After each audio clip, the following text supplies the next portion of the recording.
Ok, então, pessoal, vamos iniciar aqui nosso estudo de macroeconomia, através do capítulo 8, que é o primeiro capítulo, e a gente vai encerrar o nosso itinerário pela macroeconomia no capítulo 12. Então, a gente começa com os elementos mais básicos, os conceitos preliminares ali, e a gente chega até, no capítulo 12, a entender análises macroeconômicas um pouco mais sofisticadas, né, que incluem ali um sistema econômico mais complexo, envolvendo privado, setor público e setor externo. Então, vamos iniciar aqui o capítulo 8. O capítulo 8 ele vai versar principalmente sobre o que é a macroeconomia, quando ela se inicia. A macroeconomia é uma disciplina científica no campo da ciência econômica. Ela divide espaço com outras disciplinas científicas, a conhecida microeconomia, a conhecida também matriz insumo-produto, a economia nacional ou contabilidade nacional, a história econômica e a economia política. Então, a microeconomia ela vai ser relativa a mercados específicos, com oferta, demanda, equilíbrio de mercados particulares relacionados a mercadorias do tipo sapato, bolsa, cinto, automóvel, aviação aérea, aço. Então, cada mercado desse é tratado de uma forma singular.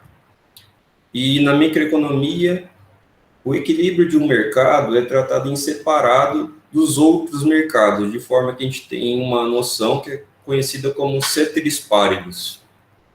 Essa condição ela tem que ser respeitada para a gente conseguir analisar um mercado especificamente. A gente considera que todos os outros mercados estão em equilíbrio também. Então, a intenção da micro é essa. A economia política é a primeira disciplina científica da economia. Ela é até, se a gente pensar, uma filosofia da economia.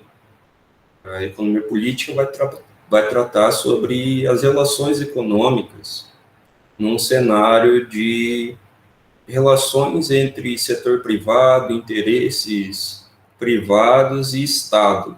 As funções do Estado num sistema econômico, por exemplo. Em termos de política econômica, em termos de elementos econômicos necessários para o desenvolvimento e acúmulo de riqueza das nações.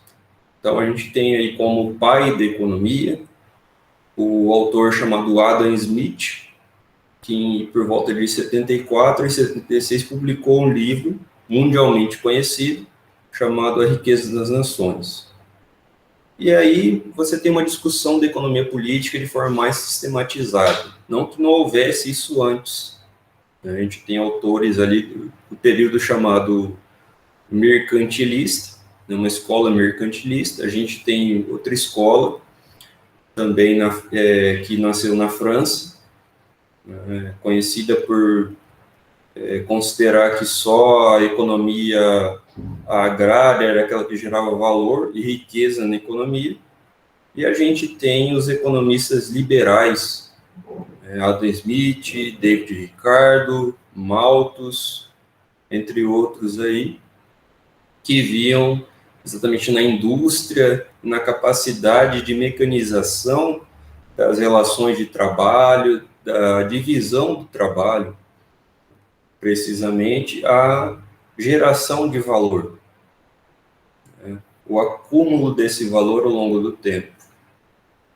Então, a gente tem economia política, microeconomia, a contabilidade nacional, que pode ser enquadrada dentro da macroeconomia, mas uma disciplina particular, porque envolve exatamente o cálculo dos agregados econômicos. O quanto um país, por exemplo, teve de consumo das famílias ao longo de um ano, teve de investimento privado, teve de gastos públicos, teve de importação e exportação. A contabilidade nacional tem como objeto exatamente o cálculo desses agregados. A gente tem matriz insumo produto, que é uma disciplina também particular, porque envolve a contabilidade dos impactos de setores em outros setores, ou seja, impactos intersetoriais. Por exemplo, da agricultura em relação à petroquímica, do aço em relação à construção civil.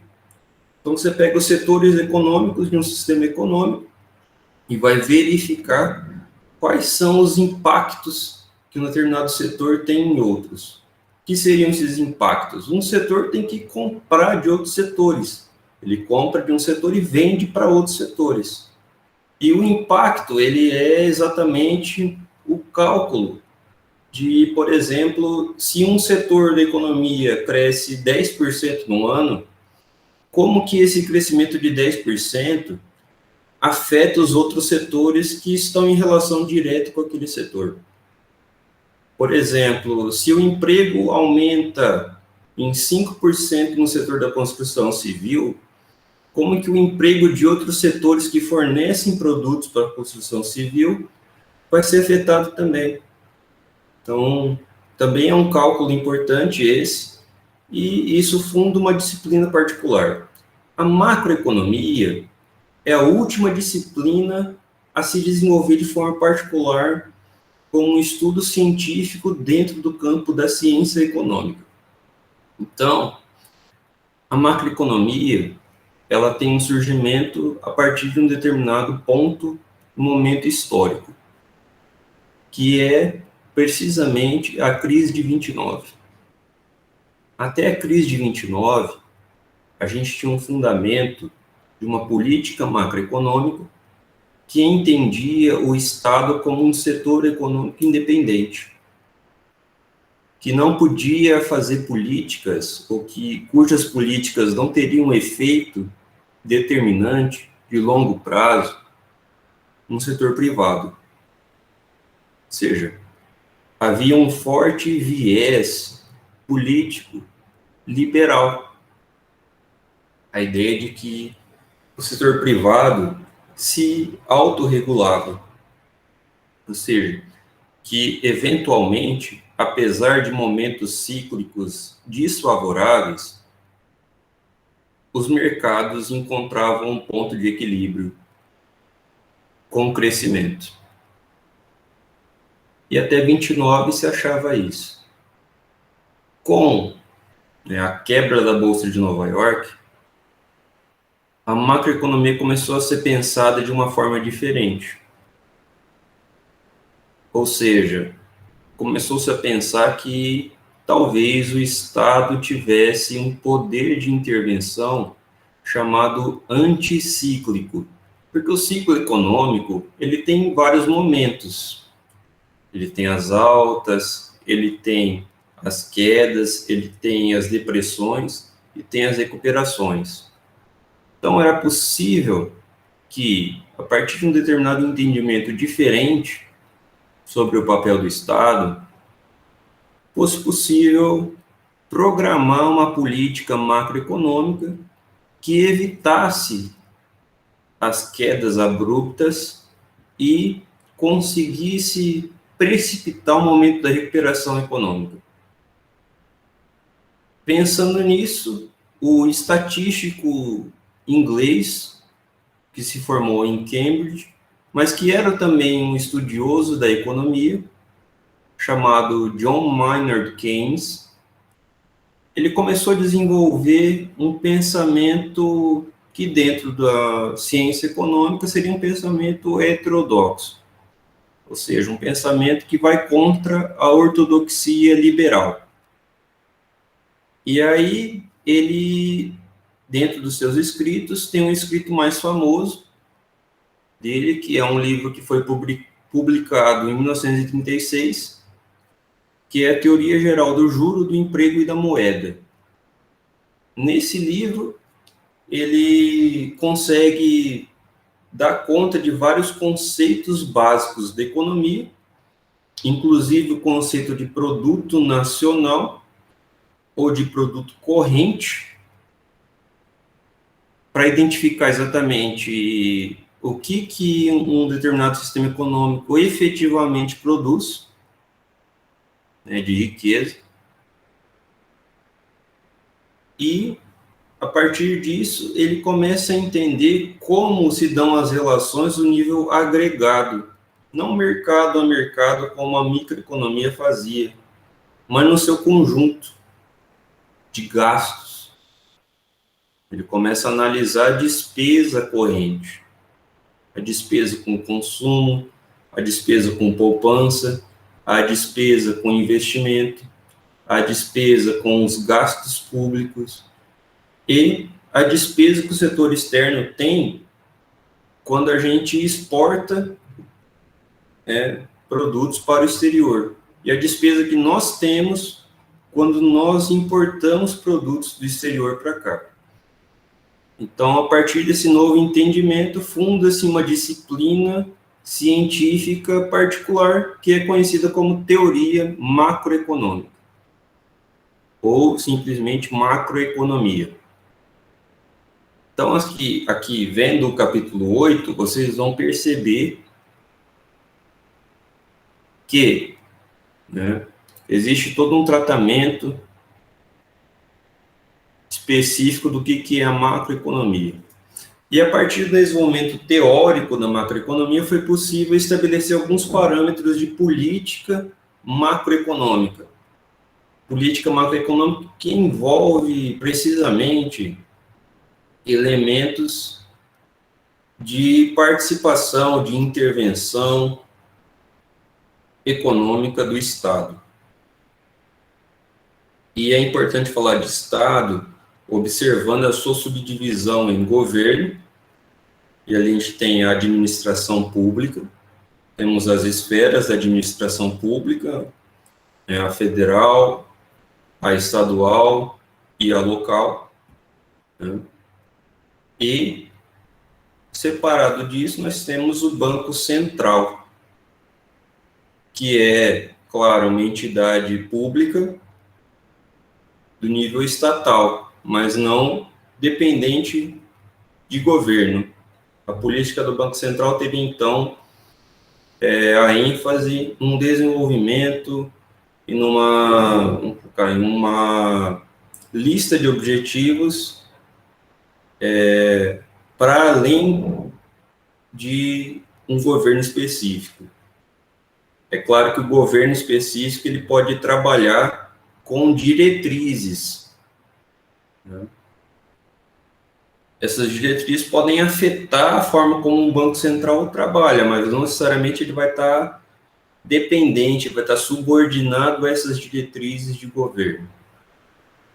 Então, a gente optou, desde a Constituição de 88, em uma determinada independência do Banco Central, ou uma autonomia relativa, não absoluta, do nosso Banco Central do Brasil. Ok? Então, dividindo essas esferas de governo e Banco Central, a gente consegue pensar algumas políticas macroeconômicas. Então, nós conseguimos pensar, por exemplo, a política monetária. A política monetária quem faz é o Banco Central. E a gente consegue pensar, por exemplo, política fiscal. Fiscal, gasto, receita. Quem faz isso é o governo. Política de renda, de assistência social. Quem faz isso é o governo. Então, você consegue pensar, por exemplo, qual é o espaço que cada um tem, qual é o limite que cada um tem na execução de uma política macroeconômica. Tudo bem, existe a subdivisão, mas qual que é a meta da política macroeconômica?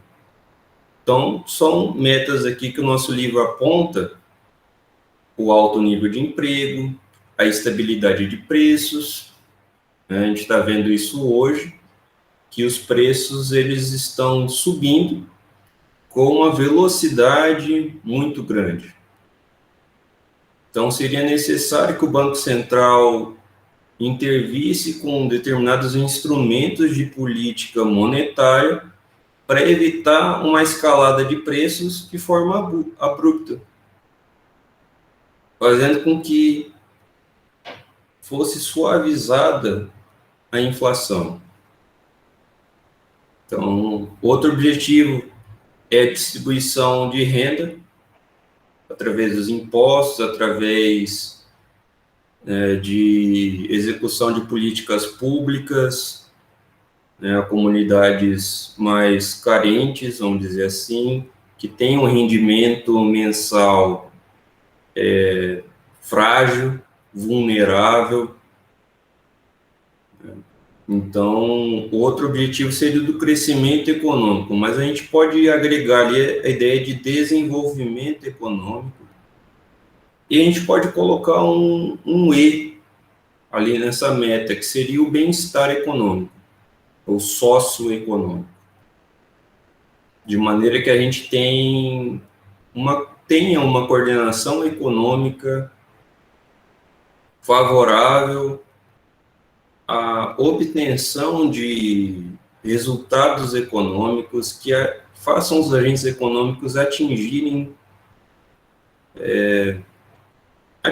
resultados satisfatórios.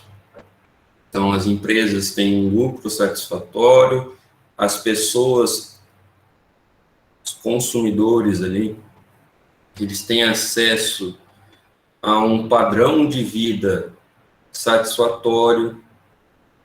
É claro que traçar isso é subjetivo, mas é possível fazer isso através de conselhos. O que é adequado em termos de lucro, em termos de bem-estar geral? Como fazer isso, né? Como chegar ao ponto em que o lucro é adequado e o gasto em consumo é adequado? Qual é o nível adequado de investimento público, de investimento privado, por exemplo? Investimento público em educação, em ciência, tecnologia, em relações de trabalho, em seguridade social, investimento privado em tecnologias mais avançadas, agregadoras de valor na produção, geração de empregos mais qualificados. Tudo isso é importante para o bem-estar. Então, aqui o livro ele vai destrinchar de forma mais descritiva o que é cada ponto desse. Estamos na nossa página 197. Vocês vão poder acompanhar aqui. E ele vai seguindo.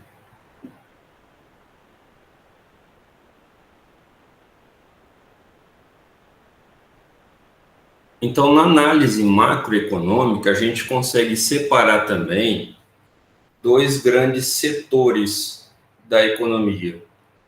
Uma parte que a gente poderia chamar de real, que é aquela da produção, da distribuição, do consumo, né? E uma parte que a gente chamaria de monetária, que é aquela das transações, né? Que é aquela onde corre o dinheiro. Então, a gente tem uma parte real e uma parte monetária, que é muito complicado de se ver essa divisão de forma empírica, né? No nosso dia a dia, no nosso cotidiano, é muito difícil separar isso. E aí, é claro, isso é uma separação didática, né?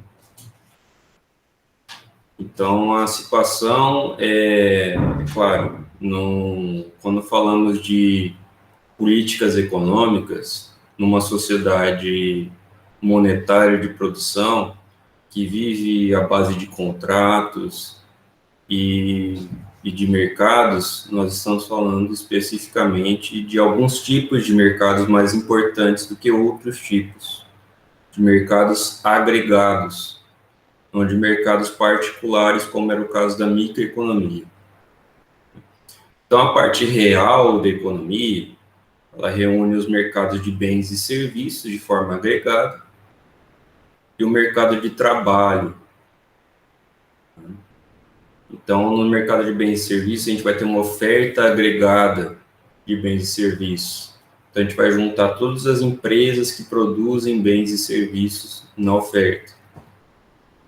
E aí, na demanda agregada, a gente vai ter também consumidores que compram esses bens e serviços, ou até a administração pública que faz a compra através de licitações, né? E também outras empresas que compram insumos, que compram maquinários de outras empresas, né? Então, a gente tem o mercado de bens e serviços ali funcionando como um termômetro, né, de como está a dinâmica econômica de um determinado sistema. No mercado de trabalho, a gente vai ter a oferta agregada, que é a oferta de trabalho, né, são os trabalhadores ofertando horas de trabalho para as empresas, para a administração pública. E nós temos a demanda agregada por trabalho, que são exatamente as posições, as ocupações que os ofertantes de trabalho vão poder ter, né? Vão poder encontrar para exatamente executarem suas funções, transformarem suas horas de trabalho em mercadorias. Então, é nesse encontro entre oferta agregada e demanda agregada de trabalho que nós teremos ali o nível de emprego da economia e o nível dos salários pagos para esses trabalhadores, né? Então, esse é o lado real, né, do sistema econômico. No lado monetário do sistema econômico, a gente tem aqui o que nós chamamos de mercado financeiro. O mercado financeiro, ele reúne duas condições ali, dois elementos importantes, que é o chamado mercado monetário, que envolve bancos comerciais e banco central, e o mercado de títulos, né? Títulos a gente pode também chamar de títulos de propriedade e títulos de dívida, que são títulos diferentes. No Tesouro Direto, você vai negociar títulos de dívida pública, né? Nas bolsas de valores, você pode negociar as chamadas debêntures, que são títulos privados de dívida, né? Além disso, além dos títulos de dívida, a gente também tem outros títulos chamados os títulos de propriedade, que são as ações, né? As ações, elas têm como princípio a ideia de que, ao comprar uma ação, você também se torna um sócio, né, dos resultados de uma determinada empresa. De forma que, no mercado de ações, é possível que se ganhe dinheiro não só vendendo e comprando ações, mas também esperando a distribuição de dividendos por parte das empresas, né? Então, tem empresas que pagam bons dividendos periodicamente, né? E, além disso, né, do mercado financeiro, nós temos também o mercado de divisas. O que é o mercado de divisas? É um mercado de moedas, em que nós temos contratos de diferentes moedas. O euro, o dólar, o real mesmo, o dólar canadense, o franco suíço, a libra esterlina. Então, há uma hierarquia de moedas no mundo. E essa hierarquia, ela está validada pela quantidade de contratos naquela moeda que é estabelecida nas operações comerciais entre diferentes países. Dificilmente uma negociação entre Brasil e União Europeia vai ser feita através de uma operação real e euro. Dificilmente vai ser isso. Vai ser escolhida uma terceira moeda, como o dólar, a libra esterlina, para poder fazer uma intermediação entre essas moedas. Então, por exemplo, operações de exportação e importação entre Brasil e Argentina, entre uma empresa brasileira e uma empresa argentina, por exemplo. Dificilmente a relação comercial vai se dar através de real e peso. Vai ser escolhida uma terceira moeda, geralmente o dólar, para equilibrar essas relações, porque o peso tem uma alta inflação, nós temos a inflação ali por volta de 50% ao ano. O real tem também atrelado a ele uma determinada inflação anual, mas muito menor. Como então a gente vai poder fazer uma troca justa entre essas moedas? A gente vai escolher uma terceira moeda que tem uma estabilidade em termos de valor ao longo do tempo maior do que essas duas aqui que estão, são moedas domésticas. Uma moeda internacional ali, o dólar no caso. Então a gente tem esses 4 mercados, 2 mercados em cada lado, né, o lado real e o lado monetário da economia. E essa subdivisão vai dar, então, lastro para a gente pensar as políticas macroeconômicas, né? Então, nós temos uma política monetária, que é aquela que vai determinar a quantidade de moeda em circulação, ou a quantidade de ativos monetários em circulação.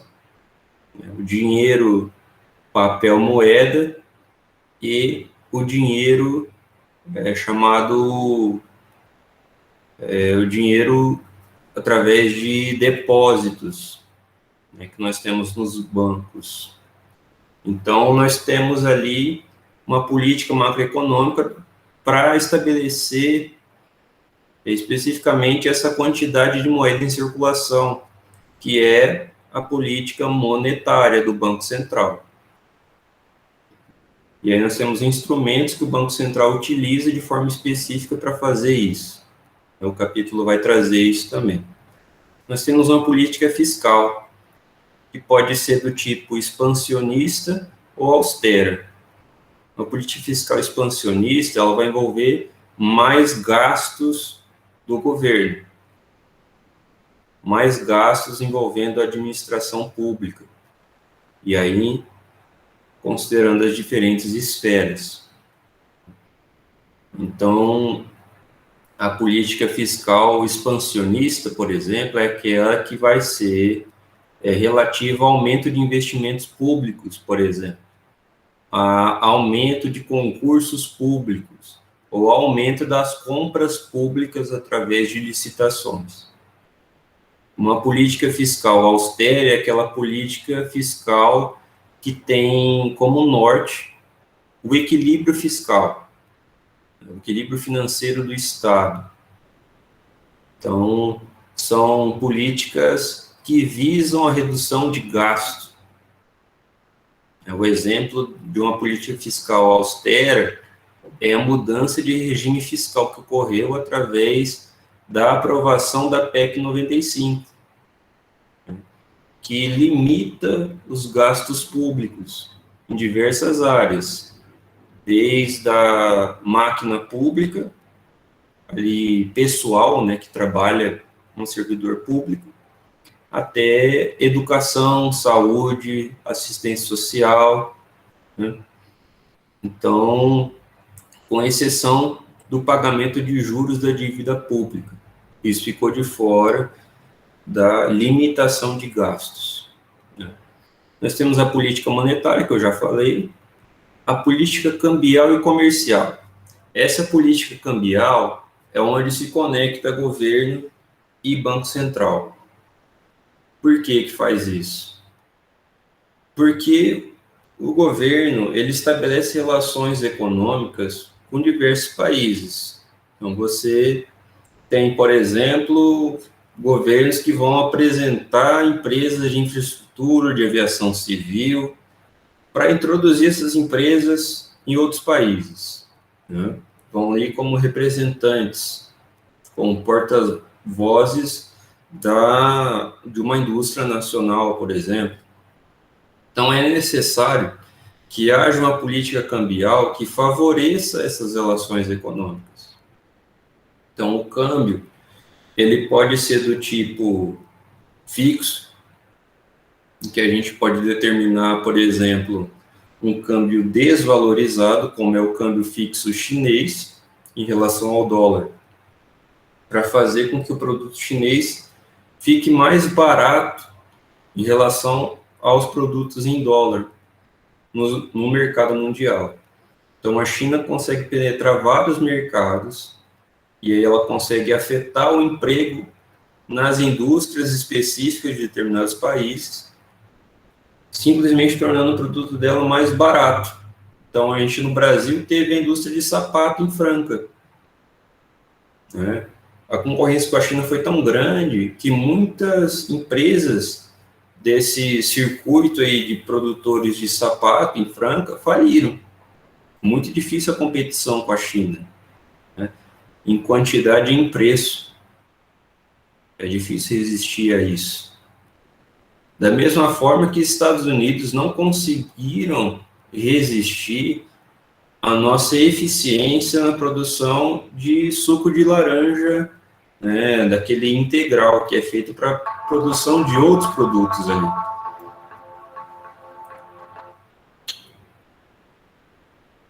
E aí é muito complicado quando você tem uma política que não favoreça, uma política cambial, que não favoreça, por exemplo, a constituição de indústrias perenes.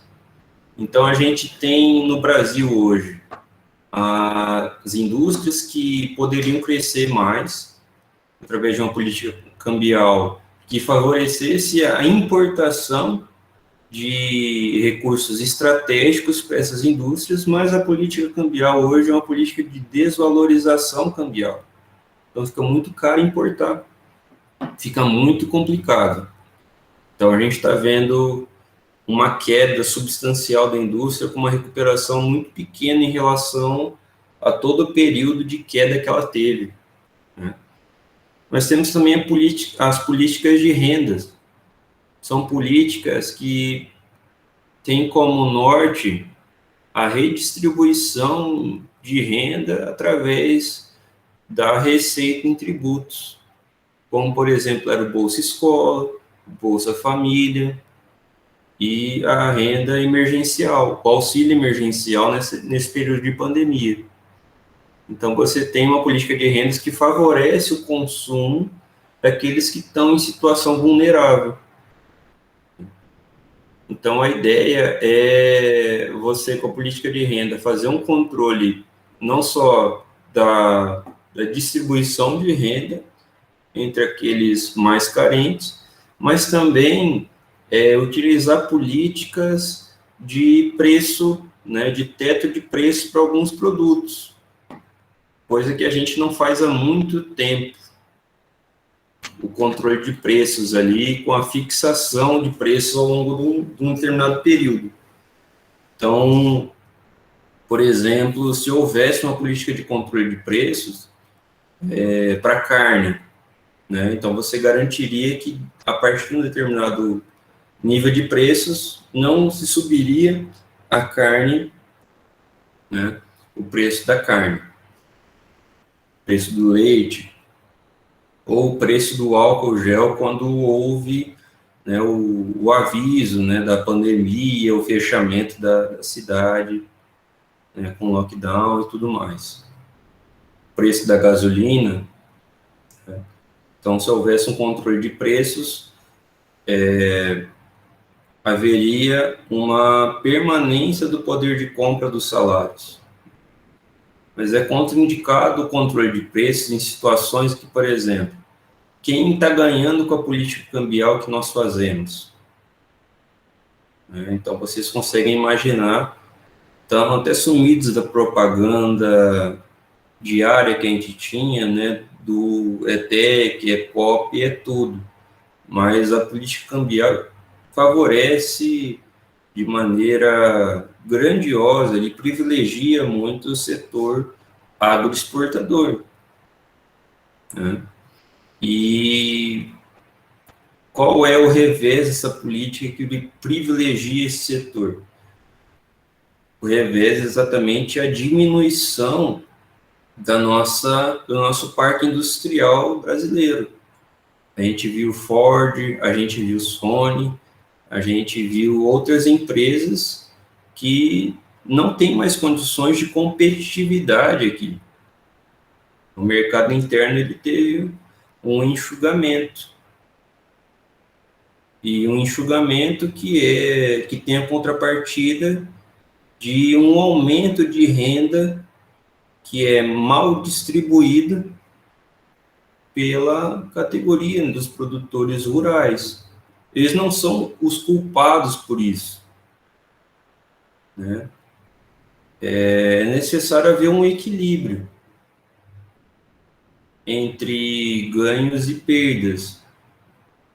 Ou, por outro lado, não é possível que os ganhos sejam privatizados e o prejuízo seja socializado. É preciso haver equilíbrio na distribuição dos benefícios também.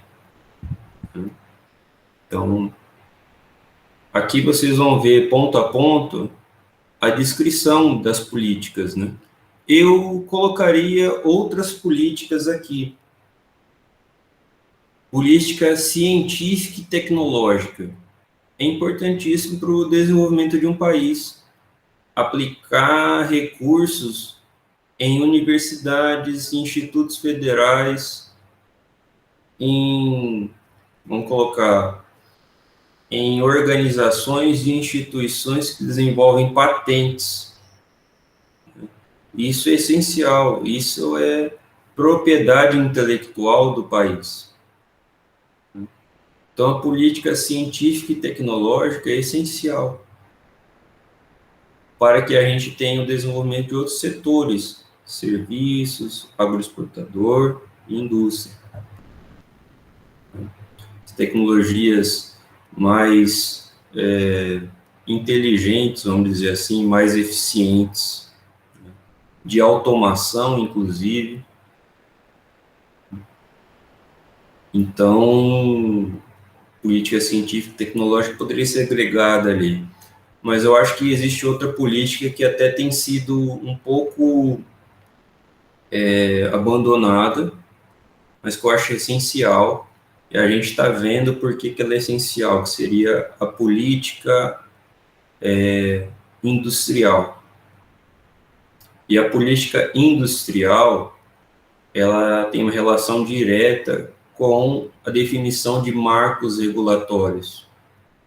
E são esses marcos regulatórios que vão dar incentivos para que haja um desenvolvimento mais robusto de determinadas iniciativas econômicas.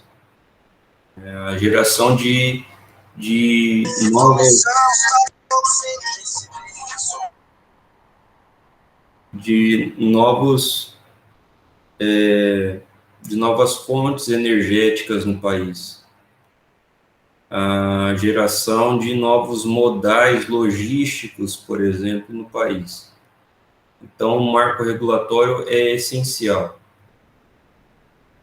como política para o desenvolvimento de setores estratégicos, setores que conseguem afetar uma circunstância macroeconômica, gerar impactos positivos para isso, para a recuperação econômica e levar a um crescimento mais pujante da economia. Então, vocês vão ver também que o capítulo vai tratar especificamente de cada política macroeconômica dessa. E aí ele vai, no ponto 5, ele vai fazer aquela história da macroeconomia, né? Um retrospecto ali sobre o estudo da macroeconomia. Beleza, pessoal? Então aqui eu encerro essa apresentação. Vou interromper o compartilhamento e vou voltar com vocês